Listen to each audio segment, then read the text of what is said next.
Blog Talk Radio. You are listening to the Pro Football Podcast Daily here on Blog Talk Radio. Here is your host, Mike Noto. And welcome to episode 5 of the Pro Football Podcast here on Blog Talk Radio. It's May 14th, 2013, and I'm your host, Mike Noto. Be sure to join in the conversation here, guys. You can always hit me up on our live call-in line, 347-202-0487. Also, you can find me on Twitter at ProFootballPod. That's at ProFootballPod. And on email, profootballpodcast@gmail.com. Guys, any question you send in to me, I'll surely answer here. And look, OTAs began for some teams today. So just want to begin with a quick look around the league at some of the OTAs and some of the big stories coming out of them, and then go through some other news items around the league. And then what I'm going to end the show with today is 10 intriguing games in the regular season in the upcoming 2013 season, and try and sort of dissect those games and go over the relevant storylines for each. But, it was good to see the seasoned veterans or the veterans out there at some of the OTAs. And, a team that is always going to be at the forefront of the NFL news, no matter what their situation, never mind when they have an outspoken owner like a Jerry Jones, is the Dallas Cowboys. And Jerry Jones, again, went on NFL radio on Sirius and made some comments regarding Tony Romo, to the effect that Romo will be involved in designing the game plan for the Cowboys. He'll also could be involved in calling plays. And if you follow the Cowboys or just follow the NFL in general, there's been this cloud of secrecy around who is going to call the plays for the Cowboys this upcoming season. Head coach Jason Garrett has been non-committal in who will call the plays. It seems as though he will not be the one calling the plays as he was last year. It could be Bill Callahan. But now you get the inkling maybe more of that's going to fall, or some of it at least is going to fall on Tony Romo. And it begs the question, is he the kind of guy that can design a game plan and call his own plays? And the way I look at it is, I don't know what Jerry Jones is exactly trying to do. I think Romo is the kind of guy, he knows, given the contract, the over $100 million contract he signed, he knows there's a level of responsibility that comes with that. I highly doubt, as productive as Romo is on the field, and I know he has his bad history in playoff games or in late season games that mean a lot, but overall, Tony Romo is an upper echelon quarterback in this league. To me, it was a good move for them to sign him to this contract, and I find it hard to believe he's nowhere involved in the game plan before this year, and I don't see why Jerry Jones now, this offseason especially, is deciding to put all this added pressure on Romo, given Romo has enough pressure on him because, A, he's a lightning rod for criticism because of his play in big games. B, he's the quarterback of the Dallas Cowboys, which makes you a mark as it is. And C, after signing this big contract, it seems as though maybe the owner would be giving his big quarterback a break in this case and maybe not being outlandish in statements, given the fact that he should know that based on the contract he signed, he's going to be heavily criticized. And we'll see how this plays out. But I think you see Callahan call the plays and maybe Romo just having a little bit more of a say in what plays are called and what in situations, and being a little bit more involved the week of the game as far as different things that are installed in the game plan. But I find it hard to believe you're going to see Romo come out in a Peyton Manning type situation where he's orchestrating the whole offense from the line of scrimmage. Moving from the Cowboys to a team that started OTAs today, a team that was very active in the offseason, that was the Kansas City Chiefs. The Chiefs, of course, under new head coach Andy Reid. They had their first OTA today with Reid as the head coach. And you knew when Reid went in there, he would energize the franchise, energize the team. And it sounds like that's exactly what he did here, at least for the first day of OTAs. There was said to be a good crisp pace to the practice. Guys flying to the ball, guys running from drill to drill. And, a guy that was their big offseason acquisition was quarterback Alex Smith. If you looked at the Chiefs roster last year, they ended up with a good number of Pro Bowlers. I think it was 5 or 6 Pro Bowlers on a team that went 2-14 and had the number 1 pick. So they were in a situation where that quarterback position needed to be solidified first. And they do so by bringing in Alex Smith And Alex Smith he's an understated guy, but he seemed pretty optimistic and upbeat in his press conference today. Something of note that came out today as well is that the Chiefs hired Chris Ault, who is thought to be, he's the innovator, he's the creator of the pistol offense. Ault's background is he was the coach at Nevada when Colin Kaepernick was the quarterback there. He developed the pistol offense, which is now sort of all the rage in the NFL. And he was hired as a consultant for the Chiefs to, basically work with Alex Smith, work with the offense, and install implements of that pistol offense for the Chiefs. And the number one thing I thought of is, wow, I don't really think of Alex Smith as a pistol quarterback. You tend to think of guys like an RG3, guys like a Colin Kaepernick, like we just mentioned, but not really, Alex Smith. And, the more I began to look sort of into the pistol and the different elements associated with it, you begin to see that it's not all, based on running. There are some throwing elements to it, and maybe that some of the, and not that Alex Smith is not capable to run, but you begin to see some elements of it involve being precise with passes, also being decisive with the ball, making good decisions, all things Alex Smith does well. So maybe we'll see different wrinkles in the pistol offense that we haven't seen with guys like Colin Kaepernick and RG3 that maybe we'll see with the seasoned veteran in Alex Smith, with of course, the innovative mind of Andy Reid playing a role in all of this as well. Another big headline from Chiefs OTAs is, of course, the Branden Albert situation. Look, I think it's a real simple situation for Albert. He knows that he's due a big contract soon, and he knows left tackles are going to demand more money than right tackles are. So I think as long as you keep Branden Albert at left tackle, he's going to be happy. And if he's not a left tackle, he's not going to be. And he made it pretty clear today during his interviews with the media that Kansas City is always where he wanted to be. And look, I think Branden wants to be there because he's playing left tackle.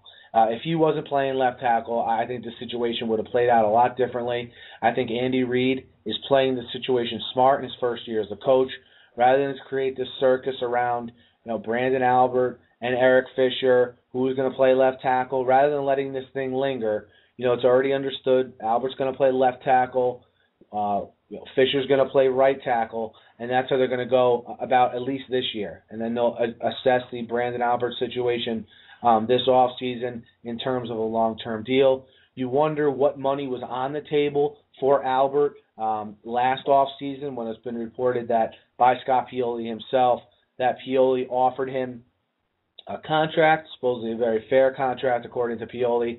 His team of advisors turned it down.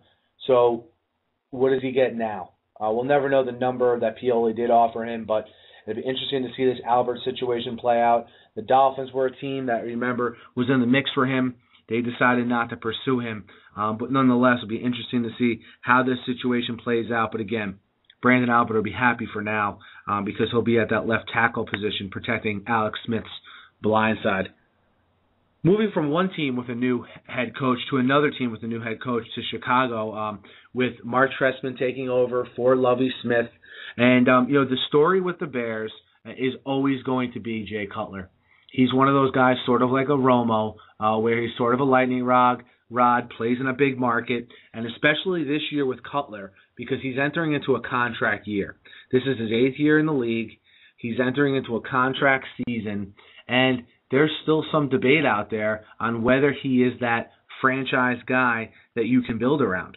And Bears quarterback coach Matt Cavanaugh, in a meeting with the media today, although he hasn't really gotten, obviously, to work with Jay Cutler on the field on a day-in and day-out basis, based on film that he's read and interactions he's had with Cutler, called Cutler, quote, borderline brilliant from a football perspective. And although you've never heard that term used with Cutler, we all know his arm strength is magnificent. There's plays that he makes, there's throws that he makes that absolutely make your eyebrows raise and say, wow, look at the play this guy made. Is he finally turning the corner? And then in the next breath, the next play, the next game, he does something to make you realize why he hasn't been able to take it to the next step. And is he a franchise quarterback? That's really the question. And look, in this day and age in the NFL, in my opinion, he's absolutely a franchise quarterback.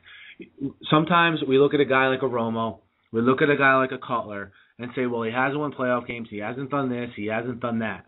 Do you realize what a team like the Jaguars, the Raiders, these teams with bad quarterbacks, the Cardinals maybe even, do you realize what they would pay a guy like Tony Romo or a Jay Cutler if they hit the open market and were available? These teams that are absolutely starving for a franchise quarterback, the Cleveland Browns, for instance, you just could go on and on with these teams that just have no quarterback and thus pretty much really have no hope. And when you think about it, in this league, it starts with a quarterback and trickles from there. It's no secret why the Aaron Rodgers, the Joe Flacco, the Tom Brady, they get these monstrous contracts, and even a Tony Romo. If you look at Flacco and Romo, do people think they're as good as Brady, Manning, and Breeze? Absolutely not. But you have to consider the alternative. Who are they going to bring in that's going to be available, that's going to be as good as these guys? And I think that's the situation you see the Cowboys in with Romo, and the situation you'll see the Bears in with Cutler, unless Cutler just falls flat on his face this season, which, to be honest, I don't expect. With the new offensive coordinator, the new offensive mind, and Mark Trestman, I don't see that happening. And I think you're going to see Cutler get that big money extension that certainly I'm sure he's seeking. Maybe not as much as the Flacco and Rodgers signings we saw this offseason, but it'll be in that $100 million range. And you bet that in this day and age in the NFL, Jay Cutler is certainly a franchise quarterback. I'm just chiming in on the Bears there. We'll do a lot more Bears stuff as the season approaches here, because always a team. And we're going to get to we're going to get to another guy that's on the Bears, Brandon Marshall, and his role in this whole Titus Young debacle, which we'll get to in a second, as far as Brandon Marshall's role in it. But this Titus Young story sort of evolves even more. He's been arrested 3 times in the last week, which is well chronicled. And his dad came out today and just basically said what we all kind of already knew, that Titus Young has some kind of mental illness. He was on supposedly a medication called Seroquel, which is an antidepressant that treats people with schizophrenia and bipolar disorder. And it's to the point with Titus Young that the jokes, I don't think, are becoming sort of not funny at this point when you realize there's something legitimately wrong with this guy. And he obviously either went off his meds or is basically going off the deep end here. And you just hope that he can get the help he needs. And I caught a segment on NFL Live with Trey Wingo interviewing Brandon Marshall. And Brandon Marshall is recovering or getting treated for his mental illness that he was suffering. I forget, it's some kind of personality disorder he's going through, still dealing with, and he's now an advocate for mental health.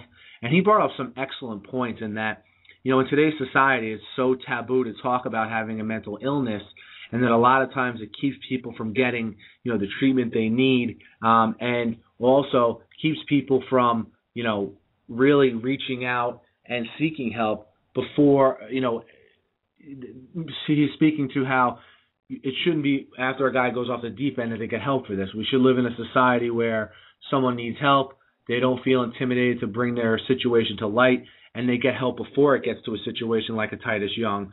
But look, I hope Titus Young in 3 or 4 years, because he's still a very young man, we're talking about him being one of these success stories, a guy that's come back from a mental illness, a guy that's now back in an NFL locker room, a productive citizen, a productive NFL quarterback, and who knows, maybe down the road, if he gets the proper help, he could be the next Brandon Marshall, sort of advocating for mental illness as a guy who made his way all the way back. Hopefully he gets the help he needs. And again, I think we've sort of hit the point with this situation where it's not funny anymore to really joke about, because the guy is legitimately ill, and here's to hoping he gets the help he needs. Going to transition now to a story that made news today regarding Ron Jaworski and Tim Tebow. Ron Jaworski, obviously an NFL analyst, was on for ESPN, was on Monday Night Football for a while. Also, now is still on the NFL Matchup Show, does stuff on the NFL studio shows for ESPN. And I always looked at Jaws as a well-respected guy, a guy that knows what he's talking about. a guy that's not afraid to have an opinion, very thoughtful, looks at tape, does his homework. A real sort of, real analyst. Knows the game, doesn't just talk out of his rear end. And he did something today that sort of surprised me.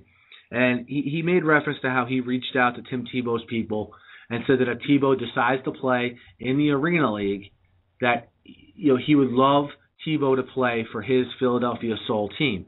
Which when I was reading this at first, I was like, all right, well, why is this a story? He went into how Tebow could benefit from the Arena League game and how you'd have to make quick decisions, and that's something maybe he doesn't do as well right now. So it was all sort of making sense to me. But then he gets into how, at first he would put in a goal line package for Tebow, and Tebow would be the backup quarterback for the Philadelphia Soul. And, and he go into this whole thing about how, he would start off in a goal line package they'd have for him. Now, Ron, do you think, Mr. Jaworski, I should say, do you think Tim Tebow, a guy that led an NFL team to a playoff win not too long ago, a guy who was an all-world college quarterback, maybe one of the best college quarterbacks in the history of college football. I'm not saying I think Tim Tebow can be a quarterback in the NFL, but I can tell you what he's not going to do. He's not going to take a backup quarterback position with the Philadelphia Soul, and Ron Jaworski knows that, which is why I'm a little surprised. I look at this as being a little bit of a publicity stunt to plug his Arena League football team. And to preface the fact that he wants Tim to be his backup quarterback by saying all these nice things of how he's concerned about Tebow's development, he thinks it'll help his development, yada, yada, yada. You know what, Jaws, you're concerned about putting butts in the seat for your team, which is fine, but just be upfront about it, like the team in the Midwest, the Omaha Beef, who also offered Tebow a contract. They were funny about it. They kidded around about it. They got some publicity for their indoor team as well. Take that route, Jaws. Don't try to act sincere and then pretty much demean a guy who, let's face it, although I don't think he's an NFL quarterback, I don't think he deserves to be mocked and ridiculed like Jaworski, I think, did by some of the comments that he made today. Transferring from, sort of shifting from a former Eagles quarterback to a current Eagle in LeSean McCoy. LeSean McCoy, I don't know if you guys heard this today, two news items regarding LeSean McCoy, actually. Today, it came out he's being sued by a woman who said that LeSean McCoy and his bodyguard basically on a bus trip from Philadelphia to a New York club, on the way home from that bus trip, sort of like a party bus kind of trip, that she was dropped off first on the side of the highway by LeSean McCoy and his bodyguard. And then it was reported that after people on the bus sort of nagged them to go pick her back up, that they picked her up, stopped at a rest area on the way home, and then dropped her at the rest area and left her there. And she's claiming that someone hit her in the face, someone spilled a drink on her. Who knows what to believe here. But this is not the first bizarre story you've sort of heard with LeSean McCoy in relation to his social life, or his personal life, I should say. We'll see how this sort of, plays itself out. But obviously something that doesn't, look good for LeSean McCoy. But again, we'll wait for all the facts to come out.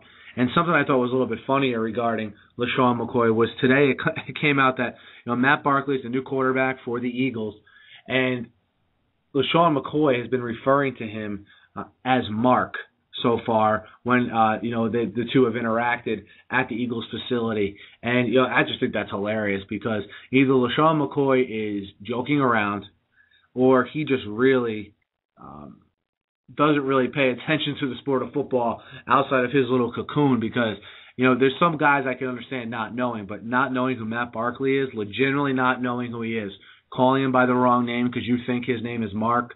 Matt Barkley is a guy who's been on the national scene for 4 years now. He was the quarterback at one of the most popular college teams in all the land. He was at one of the top 3 or 4 topics heading into the draft.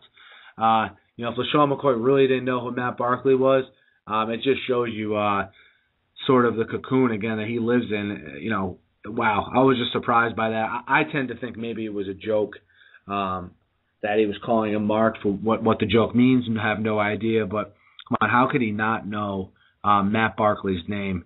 Again, not Mark Barkley, Matt Barkley, LeSean. Last bit of Eagles news here. They signed Felix Jones today. Felix Jones, of course, the running back previously with the Dallas Cowboys. And, look, Felix Jones was brought in to be at minimum the third running back, right? They have LeSean McCoy. Behind LeSean McCoy, they have Bryce Brown. And, I think Bryce Brown is a better option right now than Felix Jones. Felix Jones started 7 games for the Cowboys last year, mostly due to the fact that DeMarco Murray was hurt. And he just never met expectations with the Cowboys. A lot was expected of him. He never really lived up to those expectations. Both his on-the-field performance and his health were serious issues, and issues they didn't want to deal with anymore. He ends up latching on with the Eagles. We'll see the role he has. Maybe there's a role that Chip Kelly can cook up for him because when he is healthy, I guess he does have some pretty good speed. Still a young guy, 26 years old. So we'll see how the new coach, Chip Kelly, uses Felix Jones as that third-string running back. Some other news, James Harrison met the media today. He's a member of the Bengals now, of course. Goes from the Steelers to the Bengals, is now rivals with his former team. And, he was asked a question on whether the Steelers releasing him motivates him. And one thing you have to appreciate about Harrison is his honesty. He said, he said he'd be lying if the Steelers releasing him didn't motivate him. And looking forward to that first game when we see the Bengals sort of face off against the Steelers. Because interesting to see, what James Harrison has left in the tank. Is he a guy that can still be productive as a pass rusher? One thing that may help is, when he was talking to the media, he told them he spends between $400,000 and $600,000 a year on keeping his body in prime condition. He made reference to the fact that he has a hypobaric chamber. He has, he basically loves getting massages, things of that nature to keep his body in tip-top shape. That is a lot of money. I don't know how much money James Harrison has made in his career. I know he probably had at least one big contract with the Steelers, but man, that is a lot of money to spend on keeping your body in shape. So let's hope James Harrison and the Bengals get their money's worth off that deal, and they can get at least one healthy season out of Harrison, and maybe you see a little bit of a revival with him from that perspective. And the last news item of the day here is Charles Woodson. Charles Woodson is going to visit the Broncos. I find it hard to believe the Broncos will let him out of that facility without signing him to a contract for several reasons. They have a needed safety. They're a veteran team that's looking to win now, so why not take a one-year flyer on a Charles Woodson? I think they're deep enough where if Woodson gets hurt, they have guys that could certainly fill in. Think of a secondary now with Champ Bailey, all right, and Charles Woodson from a leadership perspective, what they can teach those younger guys. This is a defense that is already quality anyway. Adding a veteran leader like a Charles Woodson, who I think can still play, makes sense. For Charles Woodson, this move makes sense because in this point in his career, the other two teams that are interested in him are the Panthers and the Raiders. Unless he wants to go home and has a soft spot for the Raiders, who he started his career with, I don't see why he would even be considering those two teams, given that they are nowhere close to winning, while the Broncos are probably going to be the favorite in the AFC, the odds-on favorite in the AFC this year to go to the Super Bowl. So if winning is important to Woodson, which I kind of gather for a guy like him it probably is, then I think going to Denver is an absolute no-brainer. And again, I'd be surprised if they let him leave there without at least offering him a contract. Those are your news items for May 14th. Again, with the start of OTAs, good to see these guys back out there again. Not every team has their OTAs this week. A chunk of them have them this week. A chunk of the teams have them next week. I'll be updating you on the news from the OTAs here as we go on. But sort of a segment I wanted to do tonight as well was look ahead a little bit to the 2013 season and sort of dissect the top 10 games I see from a regular season perspective in the upcoming year. And I'll start off with number 10, a game that a little bit nondescript. It's the Falcons at the Saints in Week 1. It's an early game, a 1 p.m. game, again, at New Orleans. Why do I have this game on my list? It's pretty simple. All right, the Saints are coming off the whole Bountygate scandal nonsense, which I thought was complete nonsense. But that's another story. That's another commentary for another day. They have the Saints coming off the Bountygate scandal. You have the Falcons, who are going to be trying to make a push and prove that they are a worthy Super Bowl team. And most of all, state claims to the fact that division is theirs. And I think the Saints are going to be completely motivated in that game. I think they feel they are every much the equal of the Falcons. That had it not been for that Bountygate scandal last year, they may have been right in the mix. Whether that's the case, I don't know. But I do know that Superdome's going to be rocking. Sean Payton's going to be jacked up. Drew Brees is going to be jacked up. And these Falcons are going to be jacked up to prove that they are indeed the best team in that division and the best team in the NFC. So, again, September 8th, 1 p.m., Falcons at Saints, a game to keep an eye out for. Game number 9 is a game I sort of hinted at when I was going over the James Harrison stuff, and that's the Steelers and the Bengals. The Steelers and the Bengals are going to meet on September 16th, okay, on Monday Night Football, week 2. And, look, that game is important for several reasons. One, it's at Cincinnati. I like the fact that Cincinnati kept a lot of their free agents this offseason. They didn't go outside the organization too much to try to fill holes.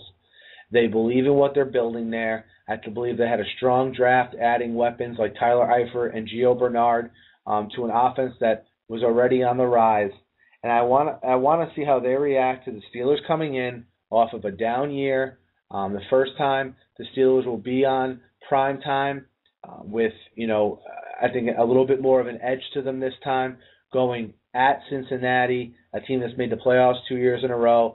From Cincinnati's standpoint, can they prove that they're legitimate and that they're going to be around for a third playoff trip? And for the Steelers, what can we expect from them next year? Are they going to rebound from what was overall a disappointing season last year?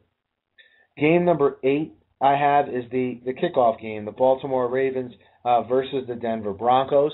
Look, the Ravens are going to go back to Denver. It's been well publicized. They're not going to play their first game at home due to a scheduling conflict with the Baltimore Orioles. They go back to, which for Denver fans could be referred to as the scene of the crime, right? The scene of that 70-yard Joe Flacco to Jacoby Jones touchdown pass, sailing over the head of Raheem Moore. And I know Broncos fans can envision it now, and not to bring up bad memories, but I think that's going to be an excellent game to kick off the season. You, of course, have the subplot with Joe Flacco, big contract. How does he respond the first game out against Peyton Manning on Manning's home field? The crowd Mile High will be going crazy. And, again, you have the favorite in the AFC facing off against the defending Super Bowl champions. So how can that not be a marquee game here? And let's not forget the little subplot of Elvis Dumervil, he of Faxgate this offseason, now traveling back to Denver in his first game with his new team, the Baltimore Ravens. So definitely a game to keep an eye on. And at number 7, I have the San Francisco 49ers, Washington Redskins game. That game is very intriguing to me because you will have Colin Kaepernick, of course, squaring off against RG3, given both are healthy, because this game is on November 25th. Seeing these two square off, two up-and-coming quarterbacks, will definitely be a marquee game that week. And not to mention, these are two good teams. They'll be at Washington, one of the more exciting places to watch a game, certainly. And how do these two defenses react to these two young quarterbacks? Is the book out on them at that point? Are either one of these guys going through a tough stretch, or are they surging, or are they still bursting onto the scene and having great seasons like both of them certainly did last year? And you assume by that point Robert Griffin III will be fully healthy and definitely on the field. And again, should be a good game, two good teams, two good young quarterbacks. San Francisco versus Washington on November 25th, in at number 7.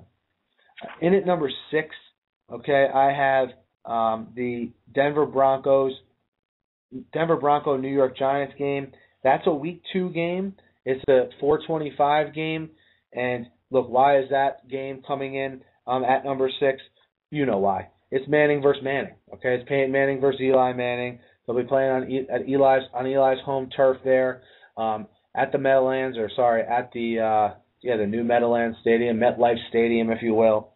And look, this will be the Broncos will have a short turnaround coming off of a late game. Sorry, the Broncos not a short turnaround. They'll have a big turnaround rather, 10 days off before that game, and it's a game that is going to be publicized. It's going to be that national game there, that 4:25 game, Peyton versus Eli. And again, aside from the quarterback battle, two very good teams, two probably playoff teams. If the Giants can get their act together, they certainly have playoff talent. And again, the Manning Bowl, something to look forward to, Week 2 at number 6. In at number 5, the Seahawks, playing at the San Francisco 49ers. Why is this? This is a big game because it's late in the season. December 8th, this game is a 4:25 start. Again, this is going to be a game that will probably have a big influence in who wins that division out west, could have influence in who is the number 1 seed out west, and or at least have implications on the bye week as it did last year. And well, these are two teams that are developing an excellent rivalry out there in the NFC West. Two rosters that are completely loaded. It seems as though during parts of this offseason, the GMs, John Schneider of the Seahawks, Trent Baalke of the 49ers, were sort of going back and forth in a little bit of an arms race with each other. And I can't wait to see these two teams led by, again, just super talented rosters. I know a lot of the focus, a lot of time, tends to be on the young quarterbacks, Russell Wilson and Colin Kaepernick. But look at the rosters that these guys have built. And I'm just interested to see this game late in the season and what it means to the NFC standings as a whole. Coming in at game number 4, I have the Chiefs at the Eagles. This game is going to be on September 19th. And look, this is just a gigantic game because of obviously Andy Reid going back to Philadelphia. I'm looking very forward to seeing how he's received in Philadelphia. Being it's only not even 1 year removed, right? So he's going back shortly after he was released by the Eagles. You also have now the fact that Donovan McNabb's jersey will probably be retired that night as well. That's adding to the sort of drama there. Andy Reid on definitely in the house for that. And overall, the game might not be great because I don't think these teams really have a rivalry or anything, but just the whole drama that will be surrounding that. And I can't wait to see how those Philly fans greet Andy Reid. I hope they surprise us and give Andy Reid the applause he deserves. I think Andy Reid and Donovan McNabb are both going to be guys that sort of 10, 15 years from now, maybe even 5 years from now, you sort of look back on and say, man, we gave those guys a rough time. They never won the Super Bowl, but we were in the mix every year, and maybe we didn't appreciate those guys as much as we should have. And that comes in at game number 4. Game number 3 for me is the Falcons and the 49ers. That game is really late in the year, taking place on December 23rd. And again, it'll be the second game in 3 weeks for the 49ers that they'll play at home, which I think is key, that will likely have an impact on those NFC standings. And it's also a rematch, obviously, of the NFC Championship game. This game, of course, though, being played in San Francisco as opposed to Atlanta. And again, you just wonder what kind of impact this is going to have. You'll have two high-powered offenses, certainly the 49ers with a little bit better defensive thought than the Falcons. But do both these teams need this game? Is it a game where slots are already defined?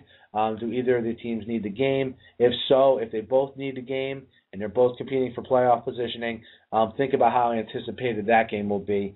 The Falcons at the 49ers on December 23rd, a primetime game.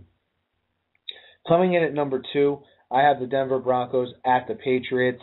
Again, this is a game that will take place in late November. You have a lot of subplots to this game. You have Peyton Manning versus Tom Brady, which seems to happen every year. You also have now Wes Welker traveling back to New England to face his old team and his very good friend and Tom Brady with the Patriots. Just and again, a game later in the season that could have playoff implications in the AFC, tiebreaker implications as far as playoff seeding goes. Both these teams figure to pretty much waltz in their division. I don't think there's going to be a challenger for either of these teams in their division, and look for that game to mean a lot. And of course, look, we have to start appreciating these times where we see Peyton Manning and Tom Brady playing against each other, because there's going to come a time where one of these guys, both of these guys, aren't going to be in the NFL anymore. And I think we're going to look back on it and say, man, remember all those battles that I think they're going to end up being two of the top 5 quarterbacks of all time when all is said and done. And think of how many times we've gotten to see them go head-to-head, and I'm looking forward to it in late November as well. And the number one game on my list, the Broncos make several appearances on this list if you haven't noticed. This is their 4th one, is the Denver Broncos traveling to Indianapolis to take on the Colts. And this game obviously has subplots of Peyton Manning traveling back to Indianapolis, where he was once the king of the city. But to me, it also is Andrew Luck staking claim and basically saying, hey, now this city is mine. I respect you, Peyton. You did a great job when you were here. You're an unbelievable player. But now I need to stay in my own legacy, and this city is completely mine now. And I'd be interested to see if Luck takes on that challenge, if Luck looks at it like that, and really puts his best foot forward again in this game against Peyton Manning, because Manning will absolutely come out and be very motivated. I think it'll be emotional for Manning. I don't think it'll be emotional for Andrew Luck, and we'll see how that emotion affects the game. Obviously, in sports, emotion can affect things in a positive way, can affect it in a negative way. But again, I think that's the most intriguing game of the upcoming 2013 regular season, is the Denver Broncos traveling to the Indianapolis Colts on Sunday Night Football on October 20th. And guys, that's my rundown of the top 10 games of 2013. Also, going to come back at you with a special segment tomorrow night as well. Going to get started tomorrow night again at 9 p.m. Guys, again, be sure to join in the conversation. Catch me on Twitter at ProFootballPod. Also on email, profootballpodcast@gmail.com. I'm going to effort the best I can to get another guest on tomorrow for us, right in that kickoff segment at the beginning. Wasn't able to really put anything together today. Had some things fall through, but I'm always working hard trying to get you guys some insight from the local markets on the state of all the NFL teams. And look, tomorrow we'll be back at you with some more OTA news as teams continue their organized team activities here early in the offseason. And obviously, be here to give you analysis, insight, and opinion on all the breaking stories and lead stories in the NFL. So, hey, guys, I'm here every night, every weekday, I should say, at 9 p.m. With this podcast. So be sure to follow me here on Blog Talk Radio, and again, always looking forward to hearing what you have to say. Thanks as always for listening. We'll see you guys tomorrow at 9 p.m. Eastern Time with another episode. Have a great night, and we'll catch you tomorrow.